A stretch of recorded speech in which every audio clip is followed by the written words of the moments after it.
Hello everyone, welcome back to my channel. ನಾನಿವತ್ತು ಚಿಕ್ಕಮಗಳೂರಲ್ಲಿರುವಂಥ ಇನ್ನೊಂದು ಸುಂದರವಾದ ದೇವಸ್ಥಾನವನ್ನು ತೋರಿಸ್ಲಿಕ್ಕೆ ಬಂದಿದ್ದೀನಿ. ಇದು ಬೆಳವಾಡಿ ವೀರನಾರಾಯಣ ಸ್ವಾಮಿ ದೇವಸ್ಥಾನ. ಒಳಗೆ ಹೋಗಿ ಇಲ್ಲಿನ ವಿಶೇಷತೆಗಳನ್ನು ತಿಳ್ಕೊಳ್ಳೋಣ ಬನ್ನಿ.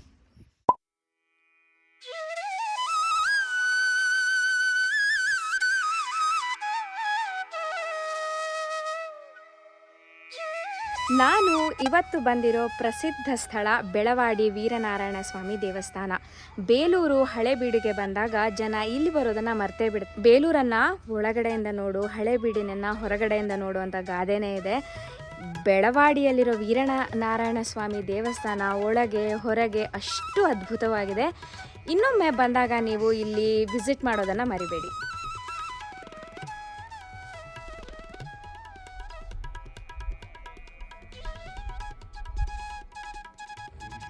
ದೇವಸ್ಥಾನಕ್ಕೆ ಬಂದ ತಕ್ಷಣ, ಎಂಟ್ರಿ ಆದ ತಕ್ಷಣ ಅದನ್ನು ಸಭಾಮಂಟಪ ಅಥವಾ ನವರಂಗ ಅಂತ ಕರೀತಾರೆ. ಇಡೀ ದೇವಸ್ಥಾನದಲ್ಲಿ 108 ಕಂಬಗಳಿದೆ. ಅಲ್ಲಿ ಫೋಟೋ ತೆಗೆಯೋಕ್ಕೆ ಕೊಡೋದಿಲ್ಲ, ಹಾಗಾಗಿ ನಾನು ಅದನ್ನು ನಿಮಗೆ ತೋರಿಸ್ಲಿಕ್ಕೆ ಸಾಧ್ಯ ಇಲ್ಲ. ನೀವೇ ಬಂದು ನೋಡಿ, ಅದನ್ನು ನೋಡಲಿಕ್ಕೆ 2 ಕಣ್ಗಳು ಸಾಕಾಗೋದಿಲ್ಲ.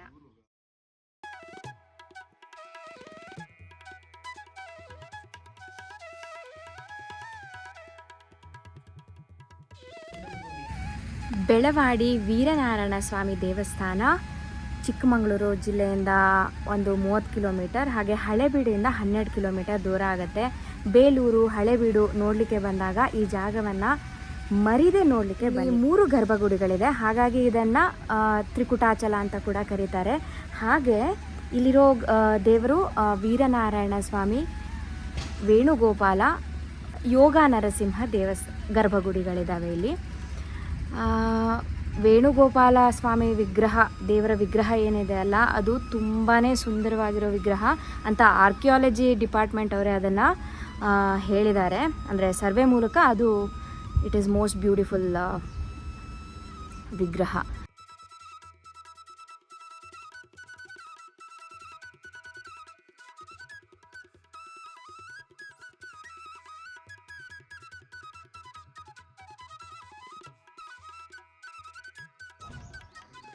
ಹೊಯ್ಸಳ ರಾಜನಾದ 2ನೇ ಬಲ್ಲಾಳರಾಯನ ಕಾಲದಲ್ಲಿ ಇದರ ನಿರ್ಮಾಣ ಆಗಿದೆ. ಬಹುಶಃ 1000 ವರ್ಷ ಹಳೆಯ ಇತಿಹಾಸ ಇರುವಂಥ ದೇವಸ್ಥಾನ ಇದು.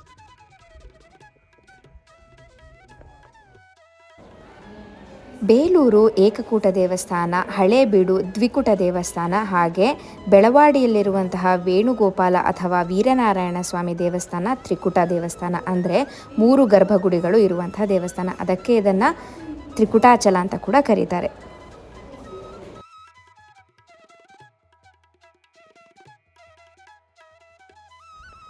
ಈ ದೇವಸ್ಥಾನದ 3 ವಿಗ್ರಹಗಳನ್ನು ಸಾಲಿಗ್ರಾಮ ಶಿಲೆಯಲ್ಲಿ ಕೆತ್ತನೆ ಮಾಡಿದ್ದಾರೆ. ಆರ್ಕಿಯಾಲಜಿ ಡಿಪಾರ್ಟ್ಮೆಂಟ್ ಪ್ರಕಾರ ಇಂಡಿಯಾದಲ್ಲಿರುವ ಮೋಸ್ಟ್ ಬ್ಯೂಟಿಫುಲ್ ಕೃಷ್ಣನ ವಿಗ್ರಹ ಅಂದರೆ ಇಲ್ಲಿರುವ ವೇಣುಗೋಪಾಲ ಸ್ವಾಮಿ ವಿಗ್ರಹ.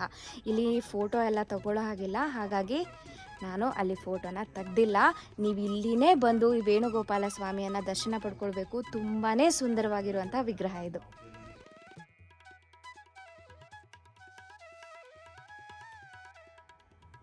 ಇಲ್ಲಿನ ವಿಶೇಷತೆ ಏನು ಅಂದರೆ, ಮಾರ್ಚ್ 23ನೇ ತಾರೀಕಂದು 7 ಬಾಗಿಲನ್ನು ದಾಟಿ ಸೂರ್ಯನ ಬೆಳಕು ದೇವರ ವಿಗ್ರಹದ ಮೇಲೆ ಬೀಳತ್ತೆ. 1000 ವರ್ಷ ಹಳೆಯ ದೇವಸ್ಥಾನ ಇದು. ಕೆಲವೊಂದು ಗೋಪುರಗಳು ಬಿದ್ದು ಹೋಗಿದೆ, ಆದರೂ ಇದನ್ನು ಆರ್ಕಿಯಾಲಜಿ ಡಿಪಾರ್ಟ್ಮೆಂಟ್ ಅವರು ಸೇವ್ ಮಾಡಿ ಜನಗಳ ವೀಕ್ಷಣೆಗೋಸ್ಕರ ಇಷ್ಟನ್ನ ಬಿಟ್ಟಿದ್ದಾರೆ. ನಾವು ಇದನ್ನು ಅಷ್ಟೇ ಚೆನ್ನಾಗಿ ಇಟ್ಕೊಳ್ಳೋದು ನಮ್ಮೆಲ್ಲರ ಕರ್ತವ್ಯ. ಒಳಗಡೆ ಫೋಟೋ ಹಾಗೆ ವಿಡಿಯೋ ತೆಗೆಯೋದು ಹಾಗಿಲ್ಲ, ಹಾಗಾಗಿ ನಾನು ಅದನ್ನು ತೆಗೆದಿಲ್ಲ. ಕೇವಲ ಹೊರಗಡೆಯಿಂದ ಮಾತ್ರ ತೋರಿಸ್ತಾ ಇದ್ದೀನಿ. ಹೊರಗಡೆಯಿಂದ ನೋಡಲಿಕ್ಕೆ ಇಷ್ಟು ಬ್ಯೂಟಿಫುಲ್ ಆಗಿದೆ. ನೀವು ಬಂದು ಈ 3 ವಿಗ್ರಹಗಳನ್ನು, ದೇವರ ದರ್ಶನವನ್ನು ಮಾಡಲೇಬೇಕು ಅಂತ ನಾನು ಹೇಳ್ತೀನಿ.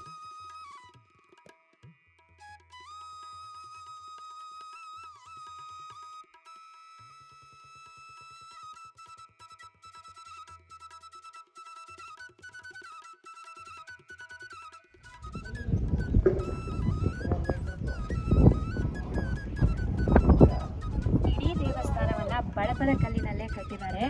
ವಿಗ್ರಹ ಒಳಗಡೆ ಇರುವಂಥ 3 ದೇವರ ವಿಗ್ರಹಗಳನ್ನು ಸಾಲಿಗ್ರಾಮ ಶಿಲೆಯಲ್ಲಿ ಕೆತ್ತನೆ ಮಾಡಿದ್ದಾರೆ.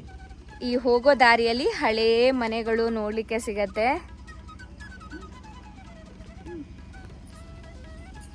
ಎಲ್ಲ ಹಳೆಯ ಮನೆಗಳು. ಇಲ್ಲಿ ನೋಡಿ, ಈಗಲೂ ವಾಸ ಆಗಿರುವಂಥ ಹಳೆಯ ಮನೆ. ನಾನು ಇಲ್ಲಿ ಬೆಳವಾಡಿಯ ಒಂದು ಹಳೆ ಮನೆ ಮುಂದೆ ನಿಂತಿದ್ದೀನಿ. ನಂಗೆ ಇದನ್ನು ನೋಡಿದ್ರೆ ನಮ್ಮ ಅಜ್ಜಿ ಮನೆ ಎಲ್ಲ ನೆನಪಾಗ್ತಾ ಇದೆ. ಇಲ್ಲಿ ನಾನು ಬೆಳವಾಡಿಯಲ್ಲಿರುವಂಥ ಉದ್ಭವ ಗಣಪತಿ ದೇವಸ್ಥಾನಕ್ಕೆ ತೋರಿಸೋಣ ಅಂತ ಹೊರಟಿದ್ದೀನಿ. ಬನ್ನಿ ದೇವಸ್ಥಾನ ಹೇಗಿದೆ ಅಂತ ನೋಡೋಣ. ಬೆಳವಾಡಿ ದೇವಸ್ಥಾನ ಪಕ್ಕದಲ್ಲೇ ಉದ್ಭವ ಗಣಪತಿ ದೇವಸ್ಥಾನ ಕೂಡ ಇದೆ. ಇಲ್ಲಿ ಸ್ಥಳೀಕರು ಹೇಳೋ ಪ್ರಕಾರ ಈ ದೇವಸ್ಥಾನ ಹೇಗಾಯಿತು ಅಂತಂದರೆ, ಇಲ್ಲಿ ಒಬ್ಬ ಊರಿನ ಹಿರಿಯರ ಮನೆಯಲ್ಲಿದ್ದಂಥ ಹಸು ಅಂತ ಬಂದು ಒಂದು ಹುತ್ತಕ್ಕೆ ಯಾವಾಗಲೂ ಹಾಲನ್ನು ಎರಿತಾ ಇತ್ತಂತೆ. ಯಾಕೆ ಹೀಗೆ ಮಾಡ್ತಾ ಇದೆ ಈ ಹಸು ಅಂತ ಹೇಳಿ ಆ ಹುತ್ತನ ತೆಗೆದು ನೋಡಿದಾಗ ಅಲ್ಲಿ ಗಣಪತಿ ವಿಗ್ರಹ ಕಾಣಿಸ್ತಂತೆ. ನಂತರ ಅಲ್ಲಿ ದೇವಸ್ಥಾನವನ್ನು ನಿರ್ಮಾಣವಾಯಿತು, ಅಲ್ಲಿ ಪೂಜೆ ಕೂಡ ನಡೀತಾ ಇದೆ. ಆ ಗಣಪತಿ ಈಗಲೂ ಬೆಳೀತಾ ಇದೆ ಅಂತ ಹೇಳ್ತಾರೆ. ಅಲ್ಲಿನ ಒಡವೆಗಳೇನಿರುತ್ತಲ್ಲ, ದೇವರಿಗಿರುವಂಥ ಒಡವೆಗಳು ಚಿಕ್ಕದಾಗ್ತಾ ಬರ್ತಾ ಇದೆ ಅಂತೆ. ಹಾಗಾಗಿ ಗಣಪತಿ ಬೆಳೆದು ತನ್ನ ಆಕಾರವನ್ನು ಪಡ್ಕೋತಾ ಇದೆ ಅಂತ ಇಲ್ಲಿನ ಸ್ಥಳೀಕರು ಅಥವಾ ಪೂಜಾರಿಗಳು ಹೇಳ್ತಾರೆ. ನಾನು ಅದೇ ಉದ್ಭವ ಗಣಪತಿ ದೇವಸ್ಥಾನವನ್ನು ತೋರಿಸ್ತೀನಿ ನಿಮ್ಮೆಲ್ಲರಿಗೂ. ಬನ್ನಿ ಹೋಗೋಣ.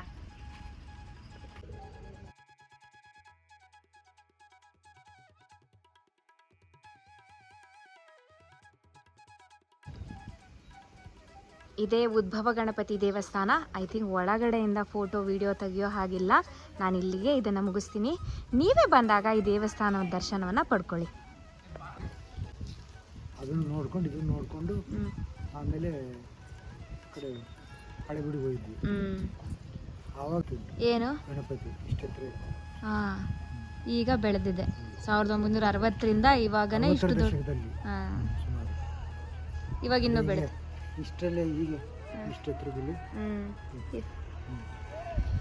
ನಿಜವಾಗ್ಲೂ ಗಣಪತಿ ರೂಪ ಕಾಣುತ್ತೆ ಕಲ್ಲಿನ ಮೇಲೆ. ಇಲ್ಲಿ ಜನಗಳ ಹೇಳೋ ಪ್ರಕಾರ, ನೋಡಿದವ್ರು ಹೇಳೋ ಪ್ರಕಾರ ಚಿಕ್ಕ ಪುಟ್ಟದಾಗಿದ್ದ ಗಣಪತಿ ಇವಾಗ ದೊಡ್ಡದಾಗಿದೆ. ಹಾಗೆ ಗಣಪತಿ ರೂಪವನ್ನು ಪಡ್ಕೋತಾ ಇದೆ ದಿನೇ ದಿನೇ ಅಂತ. ಉದ್ಭವ ಗಣಪತಿ ದೇವಸ್ಥಾನ ಪಕ್ಕದಲ್ಲೇ ಇರೋದು ಬೆಳವಾಡಿ ಕೆರೆ. ಇದು 12 ವರ್ಷಕ್ಕೊಮ್ಮೆ ಕೋಡಿ ಬೀಳುತ್ತೆ, ಅಂದರೆ ತುಂಬಿ ಹರಿಯುತ್ತೆ. ಇದಾಗಿತ್ತು ಬೇಲೂರಿನ ಸಮೀಪದಲ್ಲೇ ಇರುವಂತಹ ಬೆಳವಾಡಿ ವೇಣುಗೋಪಾಲ ಸ್ವಾಮಿ ದೇವಸ್ಥಾನ, ಹಾಗೆ ಪಕ್ಕದಲ್ಲಿರುವಂತಹ ಉದ್ಭವ ಗಣಪತಿ ದೇವಸ್ಥಾನ. ಮುಂದಿನ ಸರ್ತಿ ಬಂದಾಗ ಈ ದೇವಸ್ಥಾನಗಳ ದರ್ಶನ ಪಡ್ಕೊಳ್ಳೋದನ್ನು ಮಾತ್ರ ಮರಿಬೇಡಿ. ನಾನು ಈ ದೇವಸ್ಥಾನಗಳ ಬಗ್ಗೆ ಆದಷ್ಟು ವಿಶೇಷತೆಗಳನ್ನು ತಿಳಿಸುವ ಪ್ರಯತ್ನ ಮಾಡಿದ್ದೀನಿ. ನಿಮ್ಮೆಲ್ಲರಿಗೂ ಈ ವಿಡಿಯೋ ಇಷ್ಟ ಆದರೆ ಲೈಕ್, ಶೇರ್ ಹಾಗೆ ಸಬ್ಸ್ಕ್ರೈಬ್ ಮಾಡೋದನ್ನು ಮಾತ್ರ ಮರಿಬೇಡಿ. ನಾನು ನಿಮ್ಮನ್ನು ಮುಂದಿನ ವಿಡಿಯೋದಲ್ಲಿ ಇನ್ನೊಂದು ಹೊಸ ಜಾಗದ ಜೊತೆ ಸಿಗ್ತೀನಿ. ಅಲ್ಲಿವರೆಗೂ ಎಲ್ರಿಗೂ ನಮಸ್ಕಾರ.